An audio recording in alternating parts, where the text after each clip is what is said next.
एका सुखी आणि संपन्न कुटुंबात राहणाऱ्या सासू आणि सून यांची ही कथा आहे।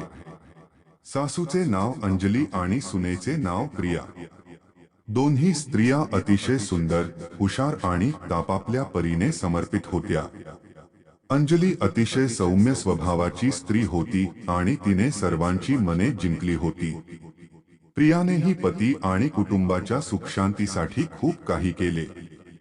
दोघांनी एकत्र काम करून आपल्या कुटुंबाचा आनंद आणि समृद्धी वाढवली। दोघेही एकमेकांशी संवाद साधण्या, समजून घेण्यापासून आणि समर्थन करण्यापासून कधीही मागे हटले नाही।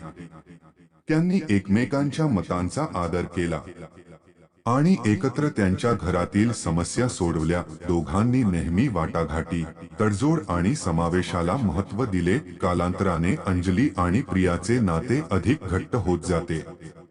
तिने तिच्या कुटुंबावर संघटना, जबाबदारी आणि प्रेम या आदर्शांचा प्रभाव पाडण्यास सुरुवात केली। या व्यतिरिक्त ती तिच्या दोन्ही मुलांना नेतृत्व, वेळ व्यवस्थापन आणि नैतिक मूल्यांचे महत्त्व शिकवण्यासाठी समर्पित होती। सासू-सासऱ्यांची काळजी घ्यायला प्रिया नेहमीच तयार असायची।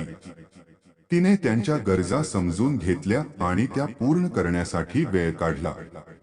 दुसरीकडे प्रियाला मदत करायला अंजली नेहमीच तयार होती। एके दिवशी अंजलीला अचानक तब्येतीची समस्या निर्माण झाली। त्यांची प्रकृती हळूहळू खालावत चालली होती। प्रियाने त्याला ताबडतोब डॉक्टरांकडे नेले आणि योग्य ते उपचार केले। हळूहळू सासूची तब्येत सुधारू लागली। वेळ निघून गेला आणि कुटुंबात आनंद वाढला। अंजली आणि प्रिया या दोघांनी एकमेकांवर विश्वास आणि समर्थनाची देवाणघेवाण केली। त्यांनी एकमेकांची स्वप्ने आणि आशा समजून घेतल्या आणि त्यांना प्राधान्य दिले। अंजलीने प्रियाला सून म्हणून नाही तर मुलगी म्हणून बघायला सुरुवात केली। प्रिया देखील अंजलीला स्वतःची आई म्हणून पाहते। एके दिवशी प्रियाच्या पतीची तब्येत बिघडली। तो आजारी पडला आणि त्याला रुग्णालयात दाखल करण्यात आले। प्रियाने पतीची काळजी घेण्यासाठी सर्व कामे हाती घेतली। तिने मुलांना वेळेवर पाहिले, घरातील कामे केली आणि रुग्णालयात तिच्या पतीची काळजी घेतली। यावेळी अंजलीने प्रियाला मनापासून मदत केली। त्यांनी मुलांच्या शिक्षणाची काळजी घेतली, त्यांच्यासोबत खेळले, त्यांच्यावर प्रेम केले। त्यांनी आपल्या मुलाच्या उपचारात मदत केली आणि संघर्षाच्या काळात त्याला प्रेरित केले। हळूहळू प्रियाच्या पतीच्या प्रकृतीत सुधारणा झाली आणि त्यांनी रुग्णालयातून परत येण्याचा निर्णय घेतला।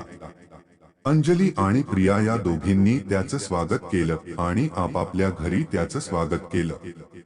घरातील सदस्य बरा झाल्यामुळे ते सर्व आनंदी होते आणि आता सर्वजण पुन्हा आनंदाच्या दिशेने वाटचाल करत होते। या कथेतून हेच शिकवले जाते की सासू आणि सून या दोघी एकत्र घराच्या समृद्धीसाठी काम करतात आणि एकमेकांना आधार देतात, तेव्हा त्या प्रत्येक अडचणीवर मात करू शकतात।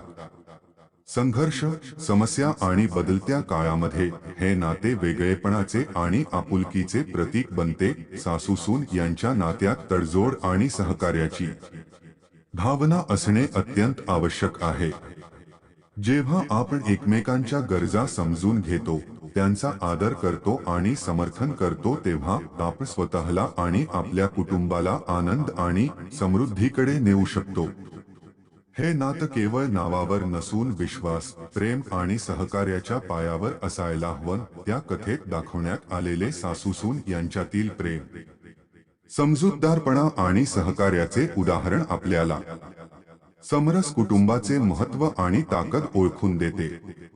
भागीदार म्हणून काम करताना आणि एकमेकांना मदत करताना आपल्या सर्वांना एक चांगले आणि अधिक समृद्ध भविष्य घडवण्याची संधी असते। त्यामुळे सासू-सुनेचे नाते घट्ट करण्याचा प्रयत्न आपण सर्वांनी मिळून केला पाहिजे।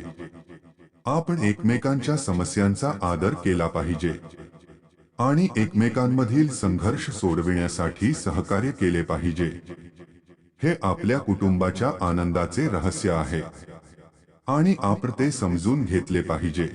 आजची कथा कशी वाटली कमेंट्स करून सांगा आणि चॅनल वरती नवीन असाल तर लाईक करा आणि सबस्क्राईब करा।